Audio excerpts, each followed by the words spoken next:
Hello, everyone. My name is Mahadio Sukai. I am the Vice President, Research and International Affairs and Chief Accessibility Officer for CNIB, the Canadian National Institute for the Blind. I am both your DWC Steering Committee host and moderator for the session this hour. Good morning, good afternoon, depending on your time zone. Hopefully you're in the right place. This is the session on attracting and supporting employees with disabilities from recruitment through employment.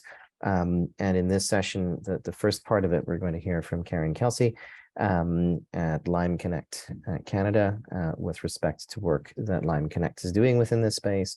And then after Karen, we'll hear from Lenny Goggins and her team with respect to a bit of a case study done out in BC.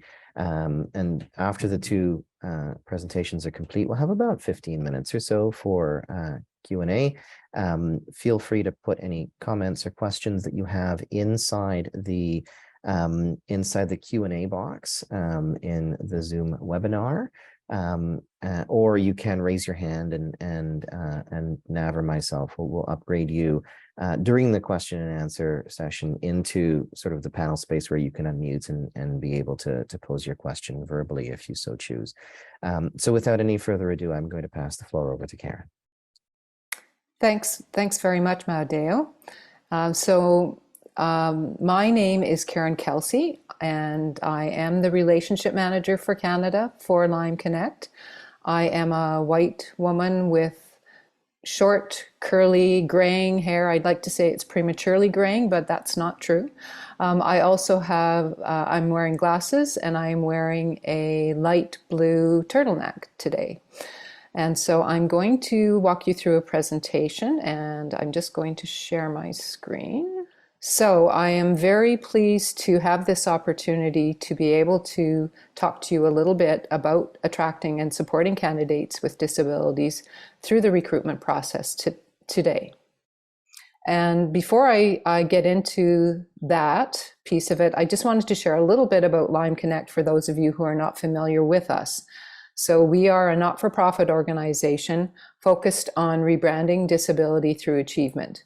And we do that by focusing on attracting, preparing, and connecting high potential professionals and university students, and that includes veterans who have a wide variety of disabilities for a number of opportunities. We offer scholarships, leadership programs, internships, co-ops, and full-time careers with our corporate partners who happen to be some of the world's leading corporations. We're a North American organization. In turn, we support our partners in recruiting, onboarding, developing, retaining, and promoting employees who have disabilities. So just I'm not going to give you a definition of disability, but really to talk about the way that we think of it. So disability, as we know, has an impact or has multifaceted impacts on individuals. And so it can affect their ability to communicate, their mental health, their intellectual capacity, their senses, so vision, hearing. It can impact them from a physical perspective as it relates to mobility, chronic health conditions. It can impact the way that they learn, and it can impact the way that they interact with other people, so social relationships. We also know that there are various aspects of society that can either alleviate the impact or exacerbate the impact and therefore become barriers. So technology, as an example, can be a great help for people who have disabilities. It can also be a hindrance. Same with physical space, with policies, whether they're government or they're corporate, practices, attitudes, language and action, the way that we talk to people, the way that, and we've heard in so many instances, especially of late, how much language matters. What we say has a huge impact. And ultimately what the culture is. So is it, whether it's in the community, in an organization, company, is it inclusive? Because these things can, as I said, have considerable impact on the impact, if you will.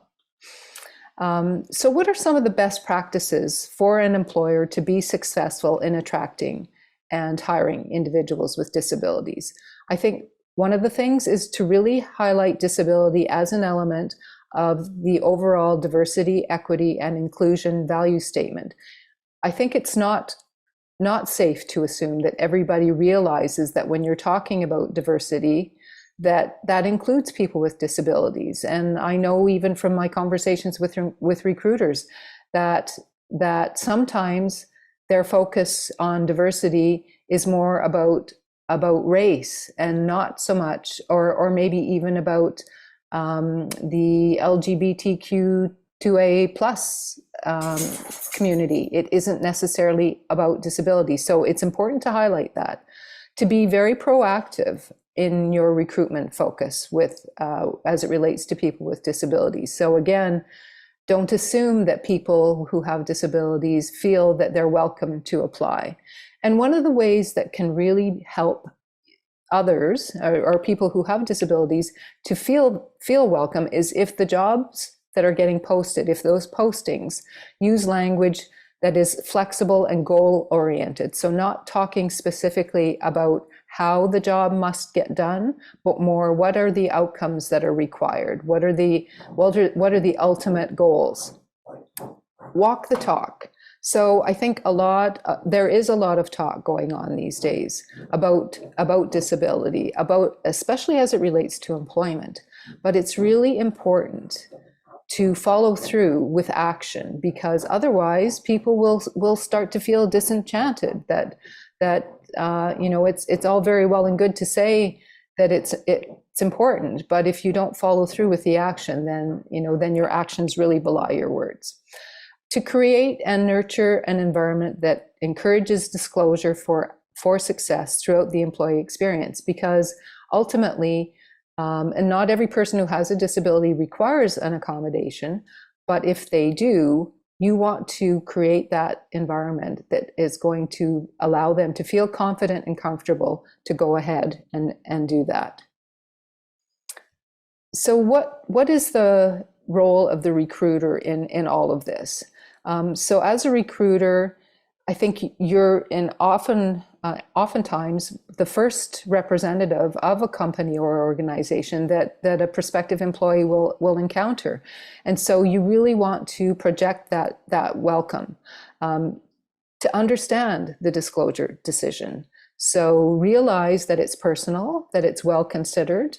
Nobody can force someone to tell anything about their disability if they choose not to. So if they're going to need an accommodation, you want to make them feel that they're comfortable, and that if they make that request, that they're going to have a positive response. They're going to receive a positive response. Review your process for accessibility at every touch point, and I'll get into some of that. Recognize how disabilities may present in an interview, and then to challenge the assumptions, both your own and others, about what the capabilities are of candidates who have disabilities. And so I didn't mention this previously. There are some pictures on some of my slides. So far, they've all been cosmetic, superficial. They're not necessarily anything that's going to enhance the discussion. The disclosure decision. So we talk about the whether, when, and how of disclosure. And again, recognizing that this is a personal decision.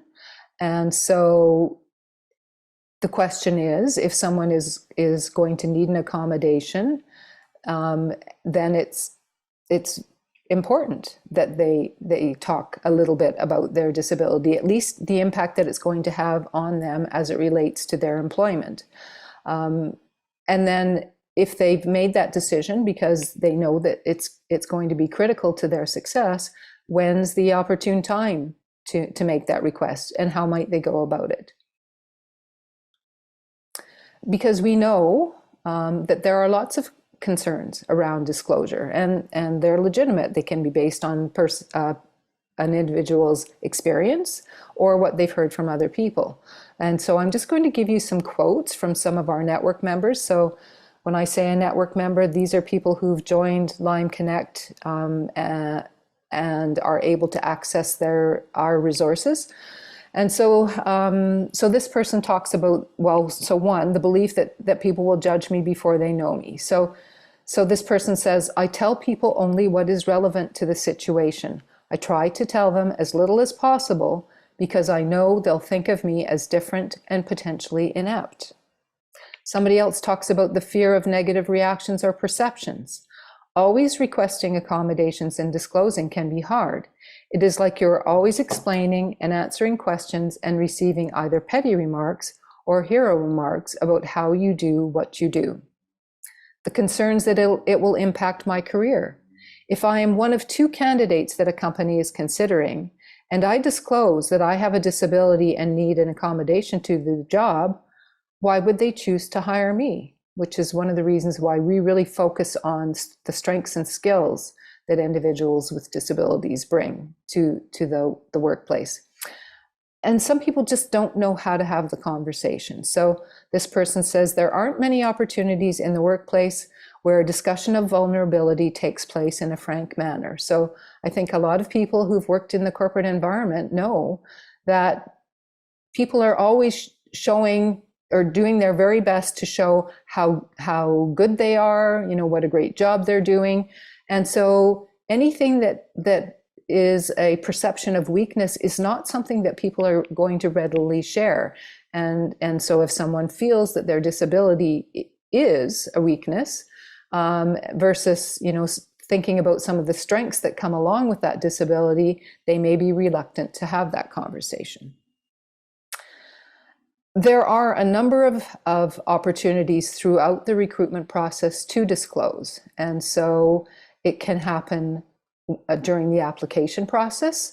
And so, for example, we tell our candidates, our Lime Connect network members, that when they're applying to jobs with the companies that we partner with, it's a really good idea to let them know that they're a Lime Connect network member because they're looking to hire them. So in some cases, it can be an advantage.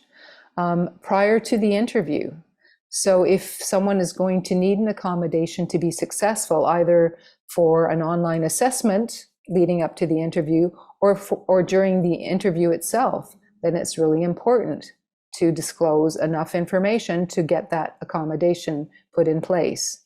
During the interview, it could be a great opportunity to share a strength or a skill that's directly related to someone's disability.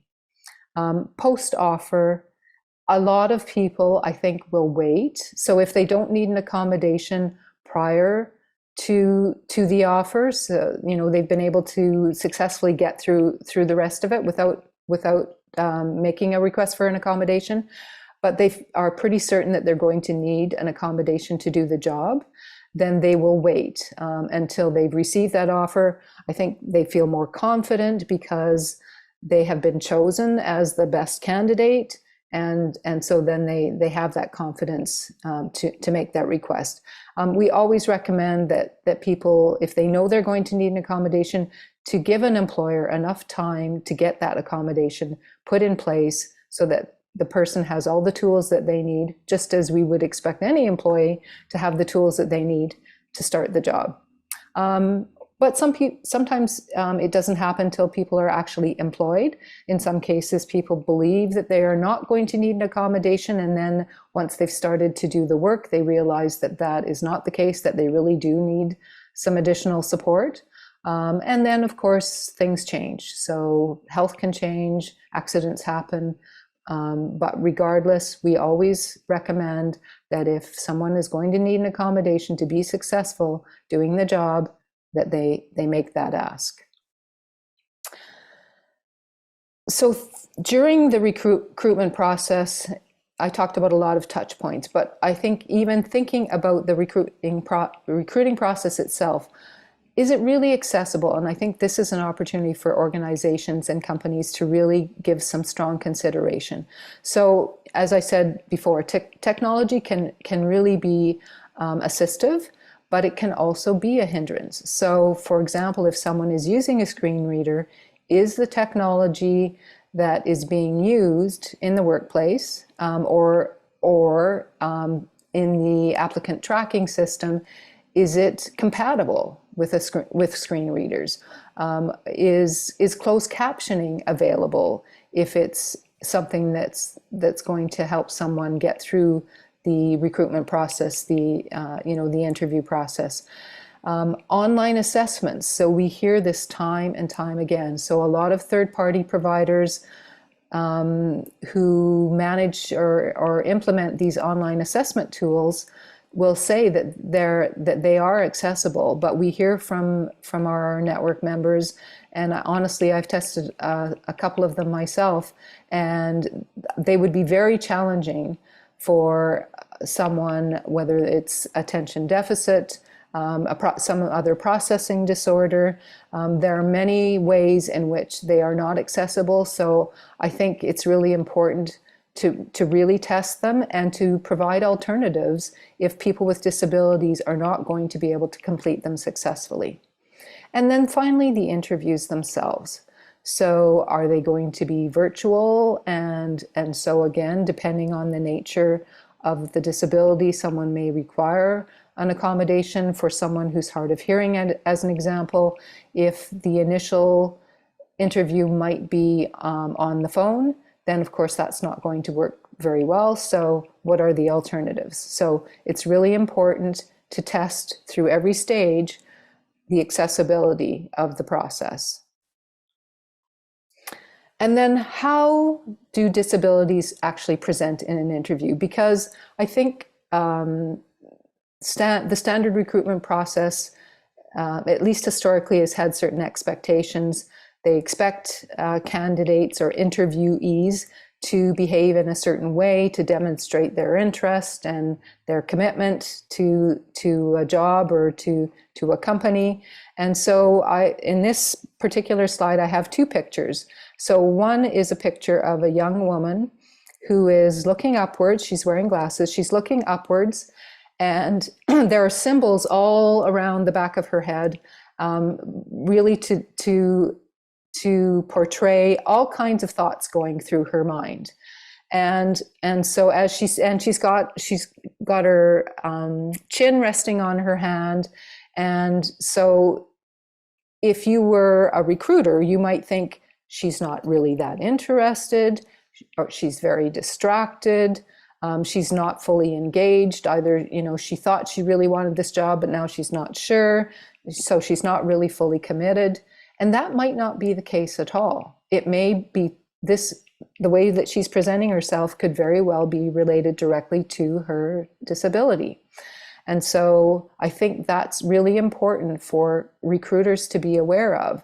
And so in some cases, again, back to the candidate, if we can ensure that they understand that sharing information about their disability may be of benefit to them, this person may very well have benefited, and maybe they did, but if not, from telling an interviewer, I may do this, this might be my behavior in the interview. Please don't consider that to mean that I'm not interested, but I have a hard time maintaining eye contact, as an example. I need time. I have a processing disorder. I need time to think about a question. And in some cases, for people to request questions in advance of the interview. So again, it's how can disabilities present?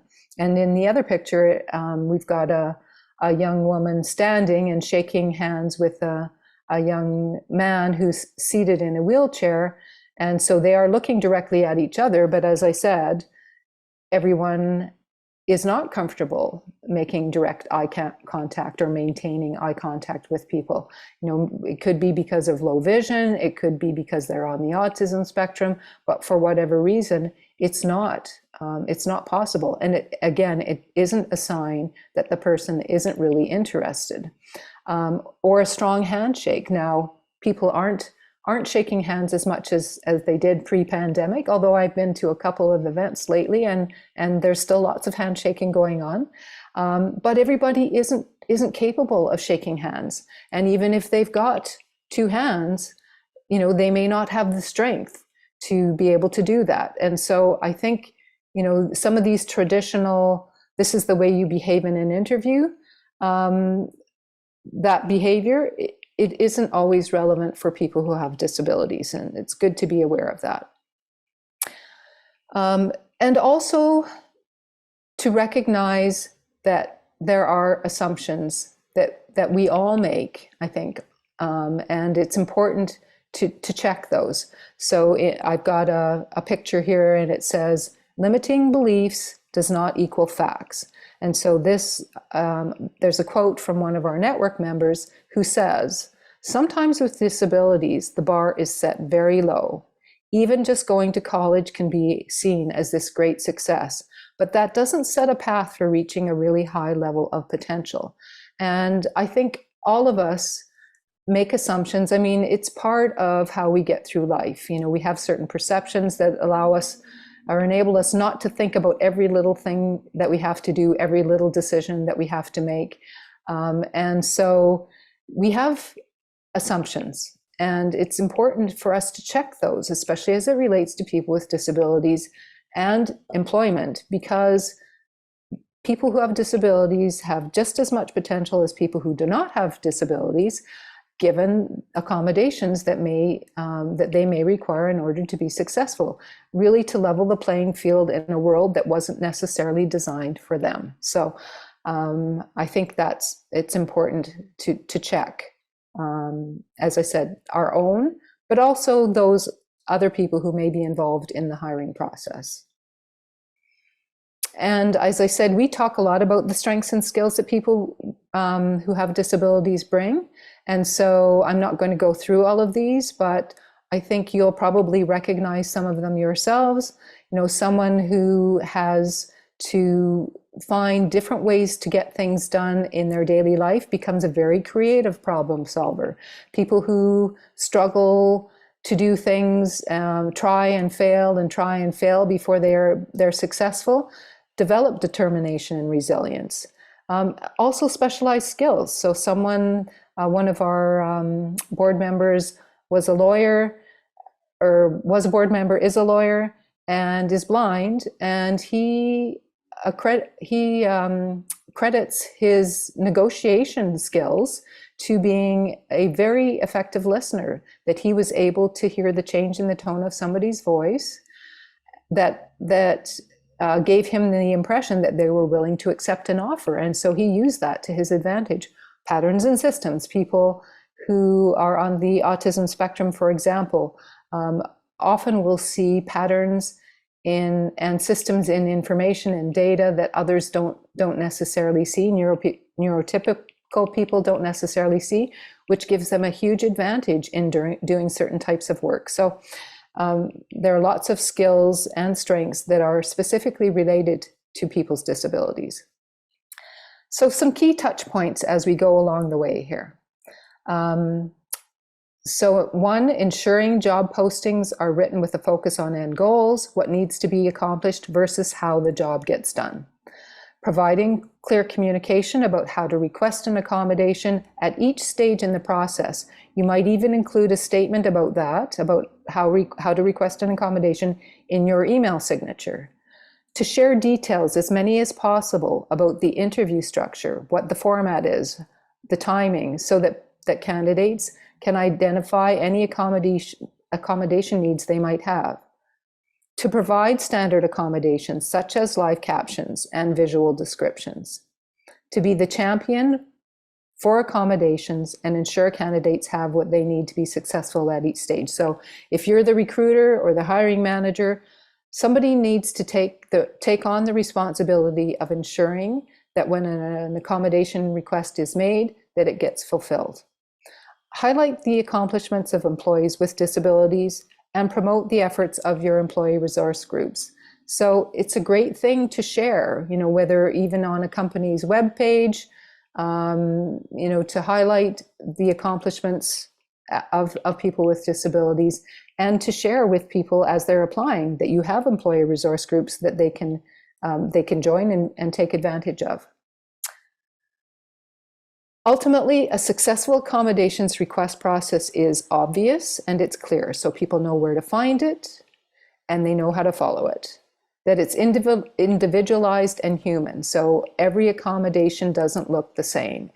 Just like every disability does not impact people in the same way, so there needs to be flexibility. That accommodation options are available in addition to the default settings, and that it's monitored and responsive. So when an accommodation requests, somebody follows through, somebody gets back, somebody makes sure that the person is kept informed and that ultimately the request gets fulfilled. Or if there's a reason why it's not possible, that gets dealt with. So once someone has disclosed, then what? So one, to recognize that the decision is personal and that it's been well considered. So be prepared to receive it. So, as a recruiter or hiring manager, thank you for sharing this with me. Can you help me understand if you will need an accommodation to be successful in this role? So maybe the person just shared some information about their disability. Know how or know what to do with the information to be responsive and be responsive. So I'm going to contact, so maybe you're not the person who's going to fulfill the accommodation request, but you're going to follow up. So you're going to let the right people know, and then you're going to come back and keep that candidate informed. And then when you're, as a recruiter, if you're handing off to hiring managers, to make sure that you manage that whole debrief. So hopefully you've had conversations about disability in your organization, company, throughout the recruitment process between recruiters and hiring managers, but to make sure that everyone is on board and on the same page around disability and the value that it brings to the diversity of the team. To share how accommodations can make an inaccessible environment accessible for all. We know that a lot of the technology that we use today, a lot of developments, even in our physical space, that was designed for people with disabilities really is a benefit to all of us. To check for unintended bias around capabilities. As I said, we all have our own assumptions and perceptions, and there's bias in all of us. And so to check that and make sure that we're not making decisions based on assumptions that may not be correct. To focus on the strengths and skills versus the limitations. Because ultimately, and I'm sure that everyone who's participating in the session today or joining believes this, but attracting and supporting people with disabilities throughout the recruitment process is really a win-win. And so the picture shows a globe with win-win situation in the middle of it. Employees with disabilities bring strengths and talents that others do not possess, and a viewpoint that provides a competitive advantage. Creating and nurturing an overall recruitment process that welcomes and supports disabled employees is ultimately a win-win for all of us. And so thank you very much. If anybody wanted to get in touch with me afterwards, you can reach me at this address, the email address. And with that, I'm going to stop sharing my screen. And I am going to, so now that you have heard about attracting and recruiting people with disabilities, I'm going to turn the session over to Inclusion Powell River, who will share what's possible after you set the conditions for retention of people with disabilities. So over to you, I think, Lenny. Over to me. Oh, sorry. I'd like to welcome everyone to our presentation today. We're so happy to be here. And we're going to start by introducing ourselves. Barb, would you like to begin? Hi, I'm Barb McLeod. I've been a participant with the One Light project since the very beginning. I'm visually impaired, legally blind. I have been in the past volunteer peer support person for the CNIB, and I am a 60-ish woman with long medium brown hair pulled back in a single braid, and I'm wearing a teal top. Thank you, Barb. And I don't believe Richard Light is here today. He will be talking through a video about his work at One Light. And over to you, Janet. Hi, everybody. My name is Janet Newbury. I'm speaking to you from the traditional and treaty territory of the Tla'amin people, who are a self-governing nation. I was the researcher for Kothet Inclusive Manufacturing, which was a pilot project that you're going to hear about soon. I have longish brown hair, white skin, and really big hoop earrings. Pass it over to Lenny.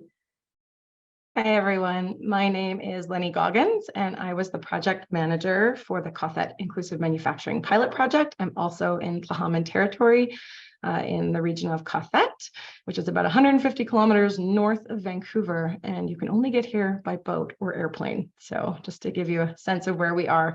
I was also the entrepreneur who set up One Light Social Enterprise. And, you know, in my life, I've found myself in a lot of leadership positions.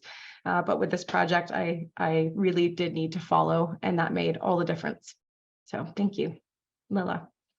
Thank you. So I'm Lilla Tipton. I'm the former CEO for Inclusion Powell River Society and did that job up until the end of March of this year. And I was lucky enough to be able to be part of this project in the beginnings of it. So I'm here today. I'm an older woman, pale, blue eyes, shoulder length hair, and I'm wearing a red sweater and glasses. And so now we're going to start into telling you about our project for the next 20 minutes or so. And this is a project that Inclusion Powell River Society sponsored called the Kothet Inclusive Manufacturing Pilot Project. And all the things that we learned while running this project, it was 18 months and was a social enterprise pilot project as well. And we did this in the city of Powell River, which is, as Lenny mentioned, in the Kothet Regional District. And the project was designed to research a model of inclusive employment. The social enterprise is called One Light, and at One Light, we manufacture a fire starter product.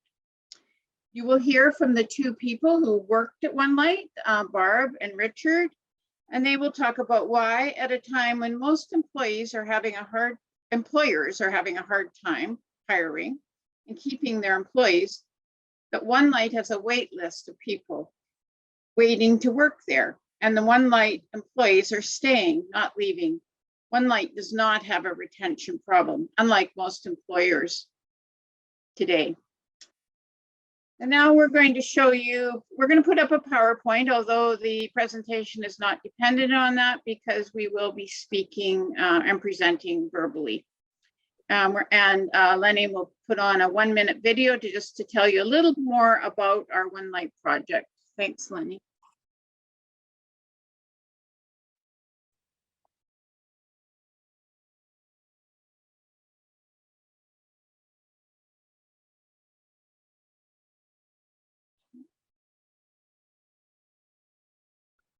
Lenny, you're muted. Here we go. Oh, thank you, Janet. Can you hear me now? Yep, we can hear you.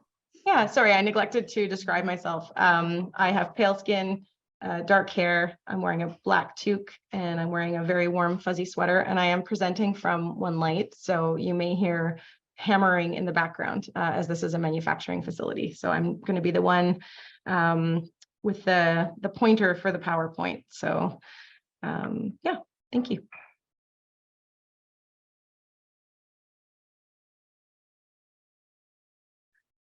Okay, so we're going to begin with a 1-minute video so that you can get a sense of where I'm presenting from at One Light and hear about what it's like to work here. I didn't know what I was getting into until I started working, and then I started realizing it was very good. It was a good learning experience. We talk, we have a team here, you know, it's really great. It's amazing. I start the shift and then before I know it's over, it's like, you're having fun, right? We're drawn together in a very inclusive, supportive environment. I had a fun time here. Being here, it's just a really great job. It's perfect for me. I love every shift and I look forward to work. I've never looked forward to work before. It's peaceful, and you know, you're working with your hands and wood, and it's perfect. It's been really good because if there's any issue or any questions or problems, the staff is, well, if you want to call them staff, I guess, they're wonderful. They help you out with any problems. It's easy, it's enjoyable, it's quiet, people are nice. It's a good, safe environment to work in. I honestly think we need more stuff like this. Like if we could have like organizations like this across Canada just working towards the similar goals, I think we'd all benefit from it. Not just one person, not just two people, not just a single community. I bet like all of Canada would benefit from stuff like this.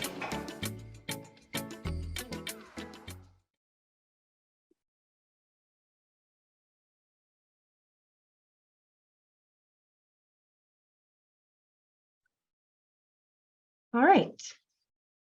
So OneLight set out to launch full production in 2020.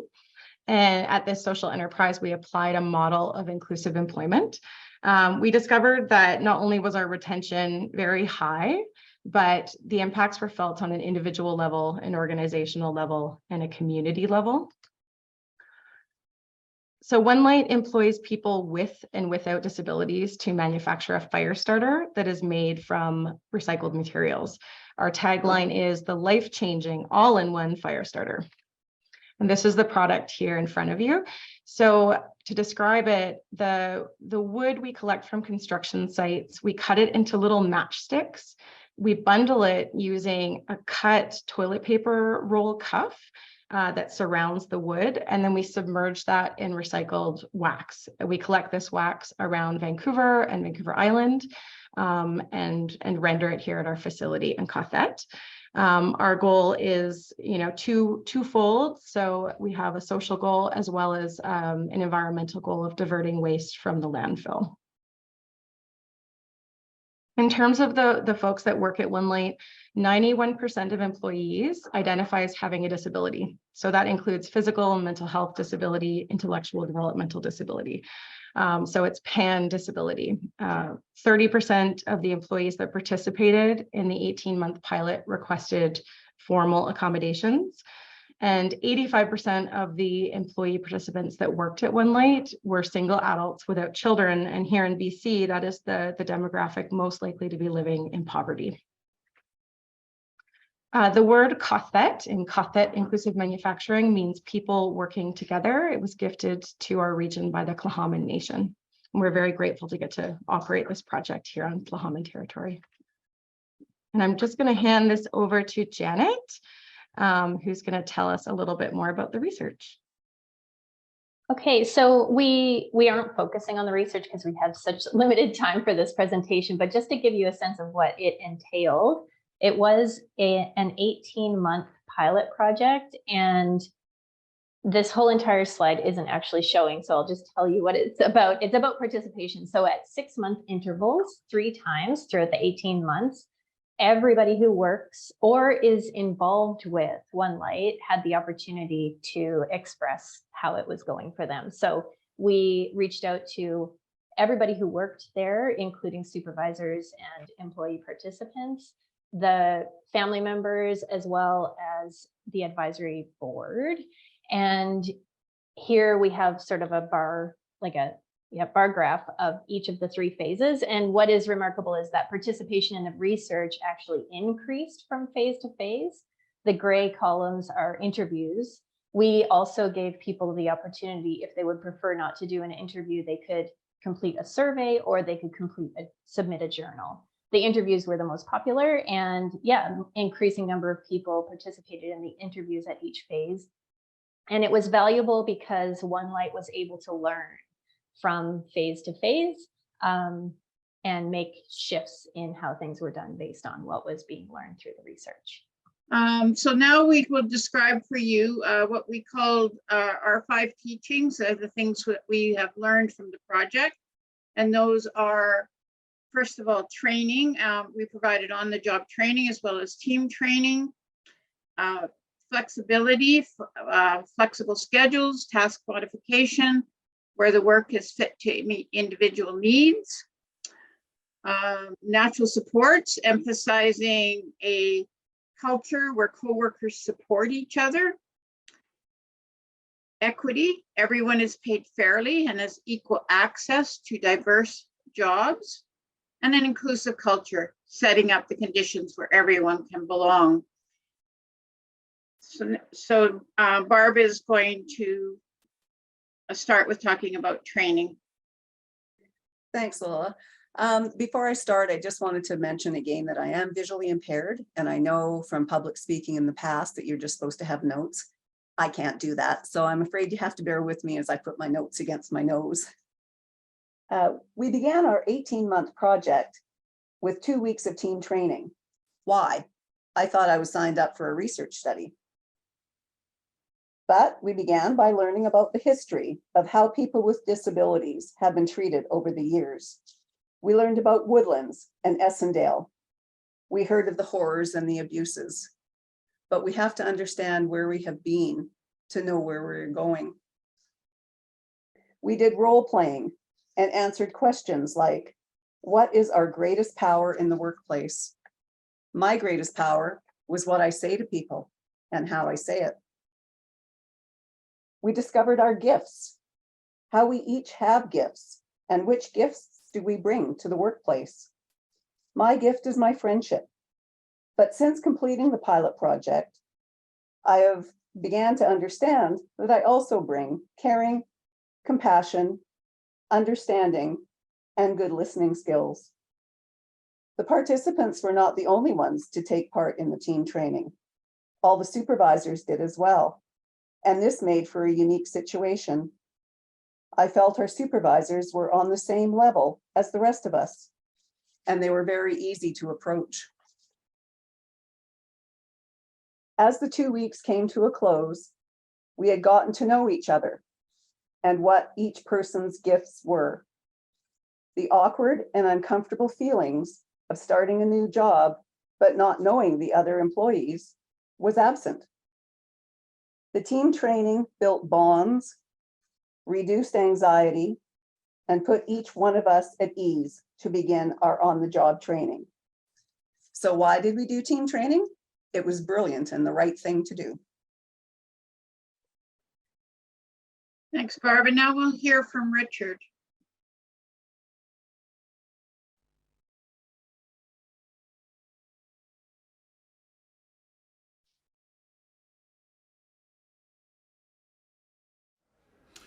Hi, I was a participant in the project at One Light, and my name is Richard Light, of no relation. I have been receiving disability since 2002 after being diagnosed with a mental illness. Since then, I learned as much as I could about my illness and speak openly about it. I employed myself to work for peace and did odd jobs for people when I was able. When I heard about this project from my neighbor, I was hopeful it could be just what I needed. A little extra money, flexible hours, a variety of different things to do, and it would add structure to my day, which was desperately needed.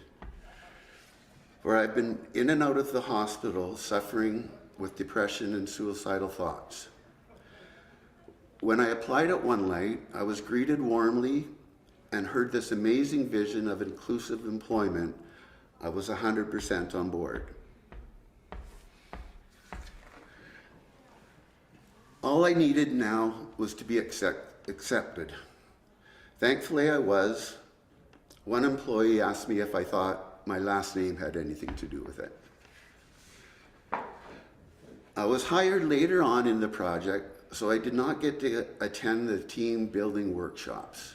But it was obvious to me the workplace was different than anything I have ever experienced.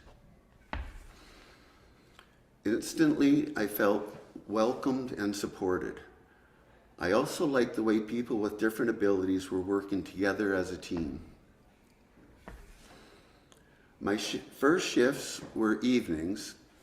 This was good because it gave me the day to collect myself. The staff were excellent at showing me the process of making a One Light and encouraged me to try different ways that might work better for me. I had the opportunity to learn different stages of production. One Light was open to any input I might have. Awesome, this was great. I was feeling better than I have in years. Then depression struck. I felt unable to go to work. In the past, often the shame, guilt, and embarrassment I would feel would prevent me from calling in sick, losing many jobs. Hoping this was going to be a job where there would be compassion for my mental illness, I gathered all the strength I could find and then made the call I have always dreaded, tearful, and scared. One Light assured me it was okay. The next day, I was back to work. One Light helped me out of my dark hole and back into the light.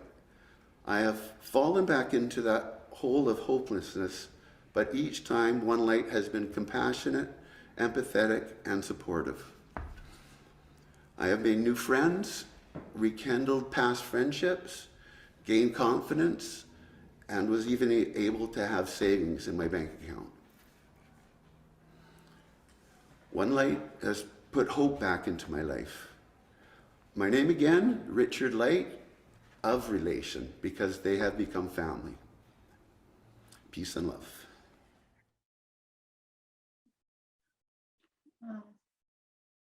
And over to Lenny to talk about equity. Great, thanks, Lila. So I know time is of the essence, and I really love opportunity to hear questions and answer questions. So I'm going to make this really brief. Equity is often confused with equality, which means everyone gets the same. But what we mean by equity is that everyone gets what is fair. And that is, it makes equity very complex, because what is fair for one person is not necessarily fair for another. And so at One Light, we made sure that in all the tasks that are at One Light, everyone had equal access to those tasks. In the manufacturing process, there are upwards of 7 tasks, and then we also have administrative and sales tasks. And so we ensured that there was equal access, but that not everyone got to choose what they did at every time, because the needs of the business required that, that we had a certain schedule to who did what tasks. It was difficult to deliver this model, especially in a startup, because we had not established our values as a social enterprise. And so when we consciously decided to put people above profit and to choose efficiency over sufficiency over efficiency, then we were able to sort of solidify that equitable model for ourselves, which was constantly being challenged by the needs of a business. In terms of pay was minimum wage at least. There were higher paid positions. Minimum wage at that time was $15.40 an hour in BC. There were many impacts felt on an individual, community, and organizational level. And so while there were many challenges in delivering this equitable model, it really made all the difference to really center that and make it a part of our structure in the organization. And so I'm going to pass it back to Barb so that she can tell us about inclusive culture. Okay, thanks, Lenny. According to Google, an inclusive culture is one that embraces and celebrates differences in backgrounds, education, and ways of thinking. We are happiest and perform our best when we can be ourselves. I personally struggled for many months at the beginning of this project. I was comparing my assembly skills to everyone else around me. I finally realized that everyone is different. And oh my gosh, it took me 60+ years to realize this. As we all differ, so does our productivity. It doesn't mean what I do is my 100% is going to be the same as the person beside me who is giving their 100%. There were many changes I witnessed. I heard from supervisors that productivity had increased, sometimes by just simply putting an anxious person beside a friend to work. I witnessed confidence increase and self-worth improve. Some of this, I believe, was due to the financial stability that this job tended to give most of us. This project nurtured inclusiveness, and the positive results were huge. After all, we are all different. With the right supports, we can all be productive and flourish. And on that note, Willie, that concludes our presentation.